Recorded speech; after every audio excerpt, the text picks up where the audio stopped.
नमस्कार। आज आम्ही पालघर जिल्हा परिषदेचे मुख्य कार्यकारी अधिकारी माननीय मनोजजी रानडे साहेब यांची भेट घेतली।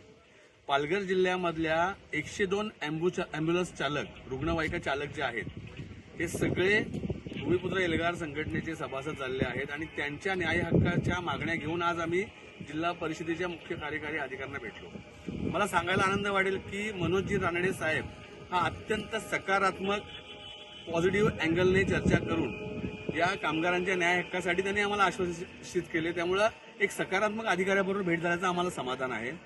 आमचं म्हणणं स्पष्ट आहे की पालघर जिल्ह्याला विकासाच्या गोष्टी गप्पा या सगळ्या फक्त प्रोजेक्ट रिपोर्टवर राहता कामा नये। पालघरमध्ये जेवढी विकास कामं सुरू आहेत, जेवढ्या डेव्हलपमेंट्सचे प्लॅन सुरू आहेत त्यामध्ये स्थानिक भूमिपुत्र इथला आदिवासी कष्टकरी भरडला जाऊ नये।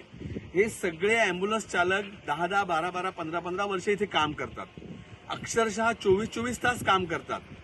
त्यांना कोणत्याही प्रकारचा रिलीव्हर नसल्यामुळे त्यांना 24 तास काम करावं लागतं आणि त्यांना किमान वेतन मिळत नाही। त्यांना कामगार कायद्याप्रमाणे जे काही लाभ मिळाला पाहिजे ते लाभ मिळत नाही। त्यांना आज ही कंत्राटदाराकडनं नियुक्ती घ्यावी लागते।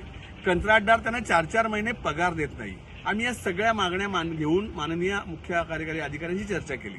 त्यांनीही आमच्याशी अर्धा तास चर्चा केल्यानंतर त्यांनी आमच्या सगळ्या मागण्यांवर सकारात्मक विचार करणार असल्याचं आम्हाला आश्वासित केलं।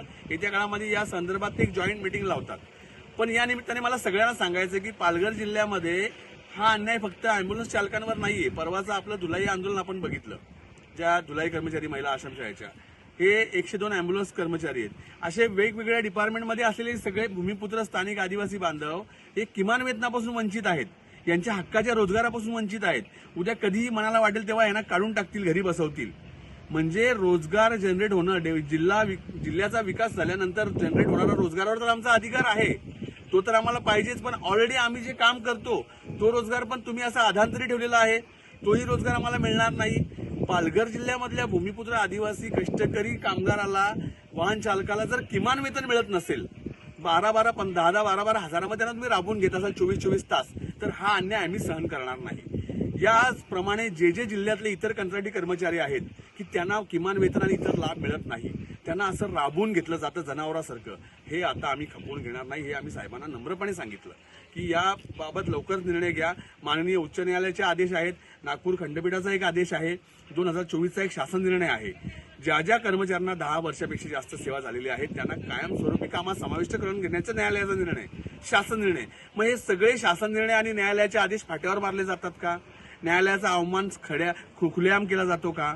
या सगळ्या बाबतीत चर्चा झाली आहे आणि येत्या काळामध्ये हे अशा भूमिपुत्र तरुणांच्या, भूमिपुत्र बेरोजगारांच्या, रोजगार असलेल्यांच्या न्याय हक्कासाठी आम्ही आमच्या संघटनेच्या माध्यमातून आमची भूमिका आक्रमक राहील आणि यांच्या न्याय हक्कासाठी जेवढ्या पुढे लेवलला जाऊन लढायची वेळ येईल तेवढ्या लेवलला जाऊन लढायची आमची तयारी आहे। धन्यवाद।